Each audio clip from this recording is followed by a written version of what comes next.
Hi guys, so here I am filling in my white still life with the blue pencil.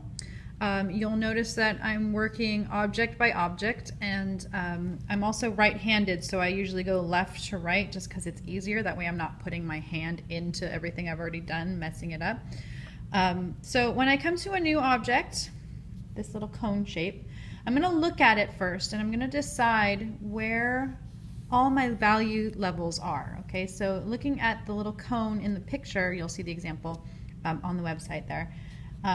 It's definitely much darker over here because our light source is clearly from the left. Much darker here, and then since it's rounded, it just sort of gets lighter and lighter and lighter as we go around.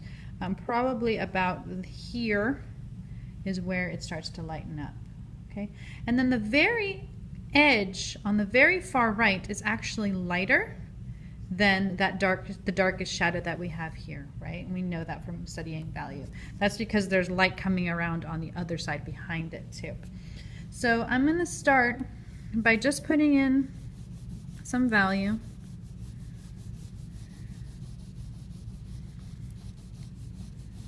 And I'm going to be careful too of the pencil marks. Here's the thing that we have to be careful of when we're working in colored pencil. We have all this pencil here, and if you don't want to see that pencil, you're going to first of all obviously do it really lightly, but in anywhere that you have it being very, very light, like here, I might want to come back and erase that pencil out because we don't need any lines anyway, right? So continuing to work here, putting in the value. And I'm going to keep my pencil marks going in the longest direction. I think that might be easier, but that's just me, how I'm comfortable with it. You guys might want to work this way, and that's fine. There's no wrong or right way to do it. So this is sort of just a little bit of a base that I'm putting down.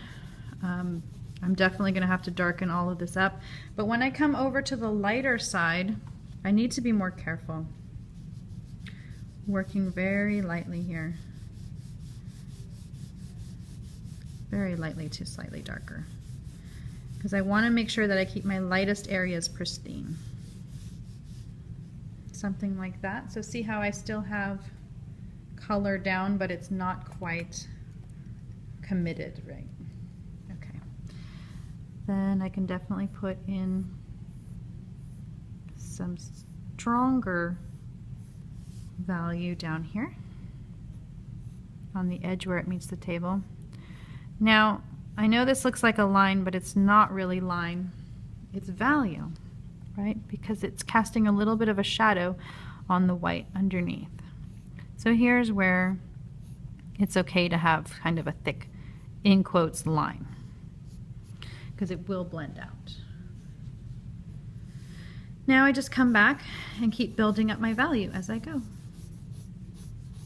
Keeping an eye on my picture for sure, or my still life, whatever you guys are working from.